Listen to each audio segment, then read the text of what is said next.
Imagine this for a second.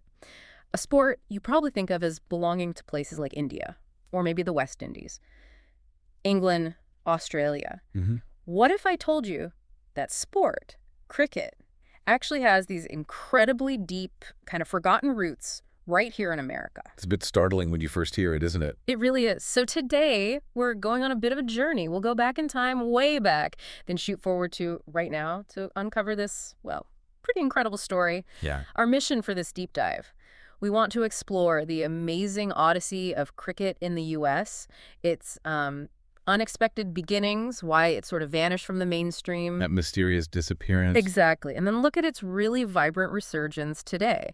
And you'll definitely want to stick around because we're also going to get into how the CEO of Microsoft, Satya Nadella, found his business philosophy, basically, on the cricket pitch. It's fascinating stuff. And what I think is so compelling here is how it all weaves together, culture, history, even technology. It gives us this fresh way to look at what it means for a sport to find its place, to Yeah. really resonate in a new country. It's more than just games. Okay, so let's dive right in. The really wild fact to start with: cricket was played here before baseball was even a thing, like properly recognized. Yeah, picture the colonial era. Forget the usual images for a second. Forget Valley Forge tents, maybe. Well, maybe not forget them, but add this image. Okay. We have recorded evidence from 1709, William Byrd, a Virginia planter, Okay. just casually notes in his diary about playing cricket with friends. Yeah. 1709. Wow. So it wasn't just a one-off. It was like established. Quietly, maybe, among certain circles, but Yeah. yeah, established. And think about Ben Franklin. The ultimate American multitasker. Right. Well, he brings back the official 1744 laws of cricket from England, gets them here by 1751. Okay, so that's serious. That means people were playing enough to need the proper rules. Exactly. It wasn't just hitting a ball around. And connecting to Valley Forge you mentioned, there are accounts, maybe anecdotal but still there, suggesting Washington's troops played a game called wickets. Wickets, like the things they defend in cricket? Precisely, the three stumps. Imagine that during that brutal winter, soldiers finding some relief playing an early form of cricket. That's quite an image. It really is. So, okay, it had roots, but it didn't stay small. The 19th century, that was its peak. Oh, absolutely. Get this. The very first international cricket match ever. Mm-hmm. It wasn't England versus Australia. No, where? Right here in New York City. 1844. USA versus Canada. You're kidding. How many people showed up? Reports say 5,000 spectators. 5,000. In 1844 New York. That's huge for any sport back then. That shows real interest, a real buzz. Definitely. And Philadelphia became a major hub. You had big clubs like St. George's Cricket Club. Yeah. Serious rivalry. And not just clubs, colleges too. Yeah, intercollegiate games. Haverford College versus the University of Pennsylvania. They started playing way back in 1864. Okay, so this raises the big question, doesn't it? If it was that popular, international games, college teams, big crowds, what on earth happened? Why did it just fade away? That is the million-dollar question, isn't it? It seemed to be thriving, part of the fabric. So why the decline? Was it one single thing? It was more like a gradual but pretty decisive shift. The biggest factor, honestly, it was the rise of baseball. Okay, the competition. Exactly. Baseball was faster, maybe perceived as more dynamic, and crucially, maybe easier to understand and pick up quickly. Right, fitting the American, pace, need for quicker results, maybe? Something like that. Yeah. The cultural landscape was changing. What people wanted from their leisure time was evolving. Baseball just fit the bill better for many. And then World War I. Yeah, that was another major blow. Beyond the obvious tragedy, it really disrupted things like international sports tours. So no visiting teams, harder for U.S. teams to travel. Exactly. It cut off those connections. And that basically pushed cricket further into the margins.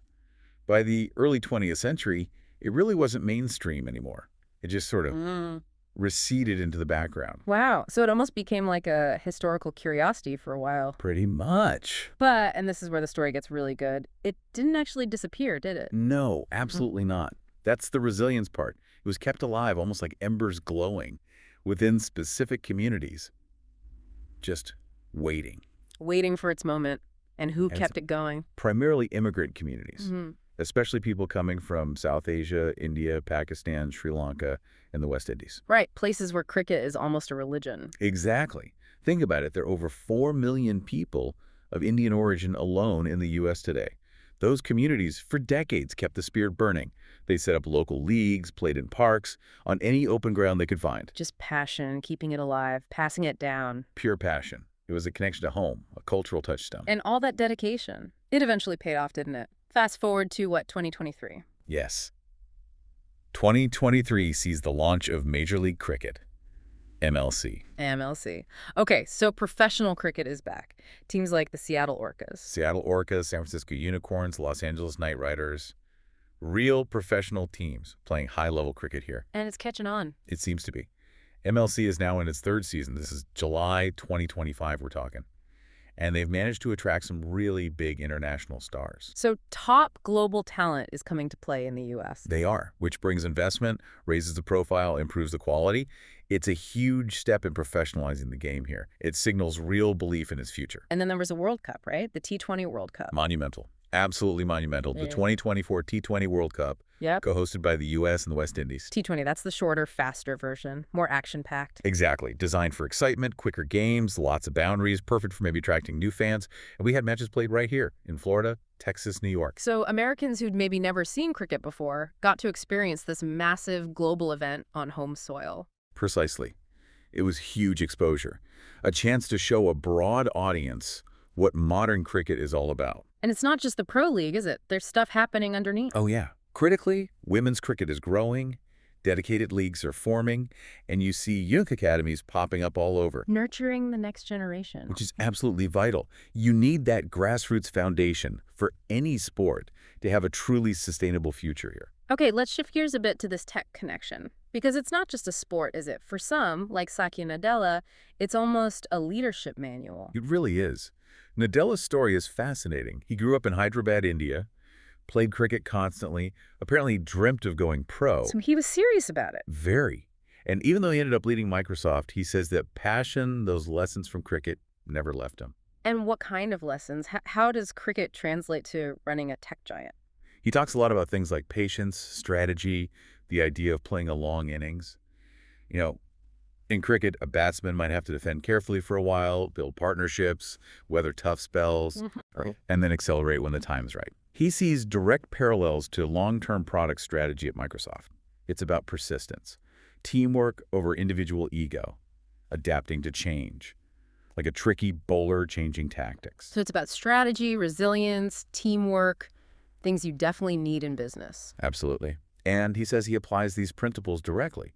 It shapes how he leads. And it's not just talk, right? He's involved with MLC. Yes, he's a co-owner of the Seattle Orcas, which isn't just, a rich guy's hobby.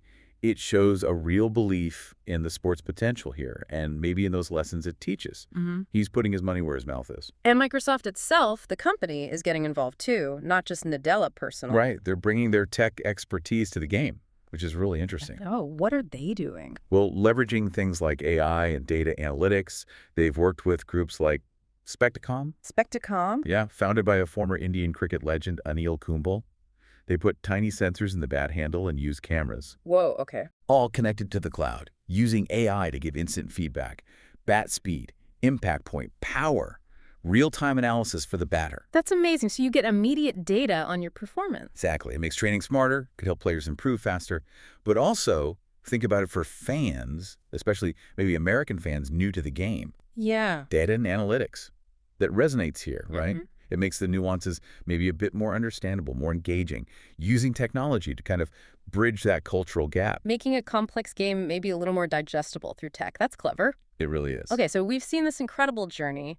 Colonial roots, the fade, the passionate survival, the pro resurgence, the tech infusion.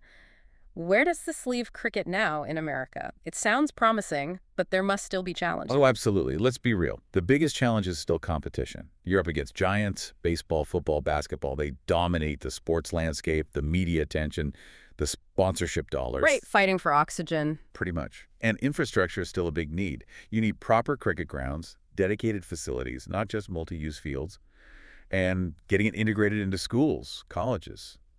That's a long game. So serious hurdles remain, but the growth, those numbers you mentioned earlier. The growth is undeniable, going from maybe 30,000 players in 2006 to estimates of 200,000 playing annually now. That's a massive jump, almost sevenfold. It shows real grassroots momentum. The interest is definitely swelling up from communities across the country. What about just understanding the game? The rules can seem complicated if you didn't grow up with it. That's definitely a barrier. Cultural acceptance, rule complexity. Yeah. It can be daunting. How do you explain LBW or a googly to someone raised on balls and strikes? Like before, wicket doesn't exactly roll off the tongue like strikeout. Uh-huh. Exactly. So that's a challenge. Yeah. How do you make the rules accessible, understandable, without dumbing down the game? Maybe creative analogies. Comparing getting out to striking out, like you said, or a six to a home run, finding those bridges, It needs clever marketing and explanation, maybe. for sure. Making it feel less foreign, more inviting. So looking back, it's just this incredible American story, isn't it? From fields where Washington's troops might have played. Right, through that quiet time when it was kept alive purely by passion. To now, this vibrant comeback fueled by new communities, new energy, even cutting-edge AI. It really shows how sports can adapt and transform. It does. And this whole deep dive, I think, it shows that a sport is never just a sport, right? It's culture, it's history, it teaches leadership, it connects people across worlds. Yeah. It proves that even things we think of as completely foreign can find a real home, a new meaning, somewhere unexpected. A powerful reminder. So maybe the final thought to leave everyone with is this. What else is out there? What other cultural things, maybe seemingly niche or distant right now, are quietly putting down roots, transforming, just waiting for their own American resurgence? That's a great question to ponder.